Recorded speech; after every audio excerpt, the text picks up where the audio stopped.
Huwag kang malaglag. Please naman po.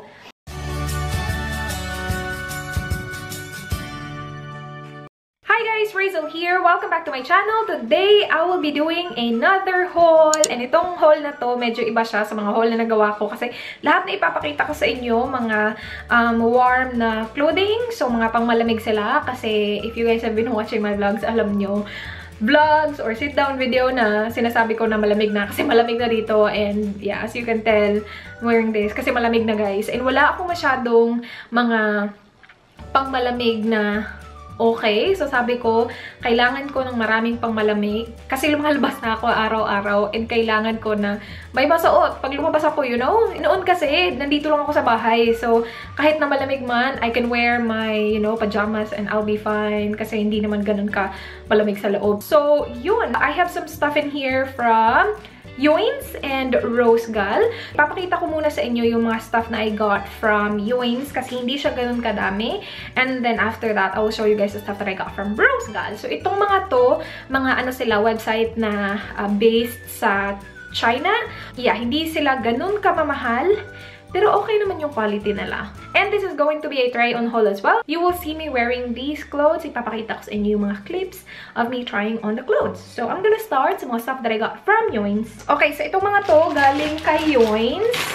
And mag-start ako dito. Maganda yung packaging nila. Yung Yoins, hindi siya kasing mura ng Rose Gal. Pero para sa akin, pare-pareho lang yung quality. Anyway, ito yung first. This one is from Yoins. Gustong-gusto ko yung design niya. Meron siyang pa-leaf-leaf dyan. Tapos, ganyan yung kulay. So, it's just an off-white jumper. Tapos, merong mga ganyan. I really like it. As in, sobrang gustong-gusto ko siya. And this is really soft sa inside. I can see myself wearing this without scratching my body, you know? Because it's soft. Okay, next one from Yoins is this. Alam niyo na, I'm really into mga ganito, yung off-shoulder, yung pa-turtleneck. Tapos gustong-gusto ko din itong kulay na to. Be ready sa sasabihin ko sa video na to. Lagi kong sasabihin na gustong-gusto ko itong ganitong kulay, ganyan, ganyan. Kasi ang gaganda talaga ng mga kulay, guys. Anyway, this one is this. And medyo wide yung nasa baba. Tapos meron din siyang pa-high-low na ganap dyan sa baba. And then the sleeve just looks like that. Gusto ko yung ganitong color na green. Ay, I like it. Okay, so ito. Oh, I'm really excited to wear this. Ano siya? Fake na, ano siya? Fake na cardigan. Yun. Bakit ang tagal ko maisip yung cardigan word? But, ano siya guys? Dark gray. And then, meron siyang pockets. Yep, meron siyang pockets, which I like. Kasi gusto ko na may pocket yung mga damit ko. So yeah, ito mabaho siya. Hindi ko pa to na nalabhan. Yung mga Rose Gal, nalabhan ko na sila.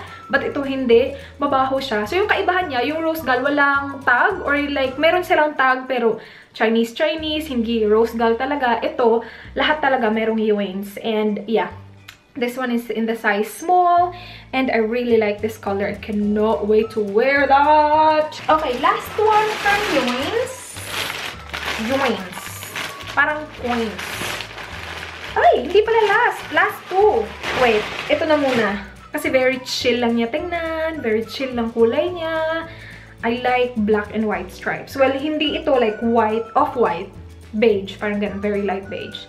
Ganyan yung itsura niya. It's long as well. So you can wear leggings. And then wear sneakers. White sneakers. Ay, bongga. Yung crop na leggings na black ay magiging bonggang-bongga sa ganito. This one is, I'm pretty sure one size fits all. So, sa akin, hindi siya ganun ka-fitted, which I like. Hindi ko naman din kasi bet na sobrang fitted sa akin yung mga sweater o jumper. And then, last one, ito nakita ko siya sa Yoins. And meron akong ganito before, nung nasa US pa ako. And naiwan ko siya sa US. So, sabi ko, gustong-gusto ko yan. And so, I got another one.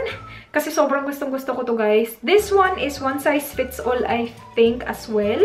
And, yeah, very gusto ko yung detail niya. Meron siyang floral. Tapos, it goes down na wala na siyang floral. So, ganun. I really like this. And then, that's the last one from Yoins. I will leave all the links below. I'm not sure kung available lahat, pero ililive ko yung links below. Now, let's proceed sa mga stuff that I got from Rose Gal. Nilagay ko sila dito kasi na-laundry ko na sila. Kasi when I receive it, mabaho siya, guys. Meron siyang, usually kapag galing sa overseas, mabaho yung pagdating nila. So, I wash them. And ayoko siyang ilagay sa floor kasi nga malinis na tong mga to. And hindi na sila mabaho. So, perfect. I'm gonna start with this red one. Na-try ko na to sila before ko sila nilabhan. This one is supposed to be a top ata. Kaya lang sa akin dress siya. Kasi, alam niyo na, liit kong tao. So, maikli yung harap niya. Tapos sa likod, mahaba. And bet na bet ko siya as a dress. Hindi ko lang alam kung masusuot ko siya as a dress na walang tights. Kasi nga, malamig. Pero gusto ko siya, guys. Yung fabric niya, lahat ng mga ito, it feels really warm. Sa napansin ko sa Rose Gal, yung mga skirt nila, hindi okay. Alam nyo na yan if you watch my vlog. Kasi yung mga skirts nila, see-through. And yan din yung napapansin ko mostly sa mga websites galing China. Na usually talaga kapag mga skirts, see-through tapos sobrang ninipis. Pero yung mga warm clothes nila, it is warm talaga. Hindi like sobrang ganda ng quality ng iba kasi medyo scratchy yung iba. Pero it keeps you warm. And wala naman dito sa na-try ko na scratchy sa skin. So, para sa akin, okay na okay. So, this is the first one. And makikita nyo siya sa try-on. It's a dress sa akin. Ito, isa sa mga paborito ni Dan. Kasi gustong-gusto niya yung, for some reason, gustong-gusto niya yung hindi mahaba masyado. Like, medyo crop. Pero sa akin, hindi crop. Kasi alam nyo na. Pero ito, gustong-gusto ko din siya actually. It is that oatmeal color na parang, basta napaka-simple lang niya, guys. Ganyan lang yung harap niya. Ganyan. So, medyo crop siya. Pero ang likod, tingnan nyo naman yan. Meron siyang patay-tay. Tapos meron siyang ganitong detail sa likod, which looks really good para sa akin. Okay na okay yung quality nito. So, I really like this. Ito, ang ganda din nito, guys. And very soft niya. Nasabi ko na nawala sa kanila na scratchy sa skin. So, okay lang. I like this color. Gustong-gusto ko yung ganitong color sa akin. Very simple lang siya na jumper. Medyo poofy siya sa baba. And then, yung sleeve din niya. Medyo mahabang ganyan. Wala lang. Gustong-gusto ko lang yung ganitong kulay. Next one is this. Another turtleneck. And gusto ko to kasi hindi siya kasing sikip ng red na pinakita ko sa inyo kanina. So, yung turtleneck niya, very nice na malaki. Ganyan siya, guys. Oh, gusto-gusto ko din yung kulay nito. And ganyan siya. So, meron siyang combination ng black at saka very light na dusty pink yung color niya. So, I really like this one. As in, gustong-gusto ko to. And wide yung sa baba. And then, yung sleeves niya. Ganyan lang. Normal lang. Excited ako isuot to. See? Good do. Okay, next one is the same as the previous one. Yung turtleneck. Pero iba yung kulay niya. This I really like as well. Tingnan nyo itong ganitong kulay. This one parang medyo malaki siya. Lahat pala dito, guys. Siguro hindi lahat, pero most of the stuff na I got, one size lang. Yun yung dahilan kung bakit ang tagal ko nag-order ng mga ganito online. Kasi lagi nilang sinasabi one size. And kapag one size, iniisip ko talaga malaki sa akin. Pero sabi ko, itatry ko nga lang. Baka naman kasha. And lahat, guys, kasha. Medyo hindi siya ganun ka-fit. Pero okay lang. Kasi kapag mga ganito, hindi naman kailangan like fitted talaga sa'yo, diba? Merong iba mahaba, but okay lang sa akin. Pareho silang dalawa, pero for some reason, medyo maliit to. And ito, malaki. So, pareho silang one size ha. Pero kung may size, siguro ito small, ito medium. Pero same lang sila, magkaiba lang ng kulay. So, hindi ko alam kung anong ganap. But yeah, I really like this one as well. I cannot wait to wear this. Hello, gusto ko yung kulay niya. Bongga. Okay, this is same sa brown na pinakita ko sa inyo kanina. Pero ganito naman yung kulay niya. Ito, gustong-gusto ko din yung kulay niya, guys. Parang hindi ko siya ma-explain na parang hindi siya green. Parang siyang blue-green na very muted na blue-green. O, diba? Ganyan siya. Very soft nito. Sinabi ko na soft tong isa, diba? Yeah, so same sleeve. Same na may pagka-cinch yung dito niya sa bottom. And, yeah. Hello, uy, I can't wait to wear all of these. Lagay ko muna siya dyan. Ang gulo na nito. Gulo-gulo na. Ito medyo basa pa. Pero ito gustong-gusto ko din siya because it's turtleneck and it's black. Ito nung tinry ko, sabi na Dan, ang ganda niyan.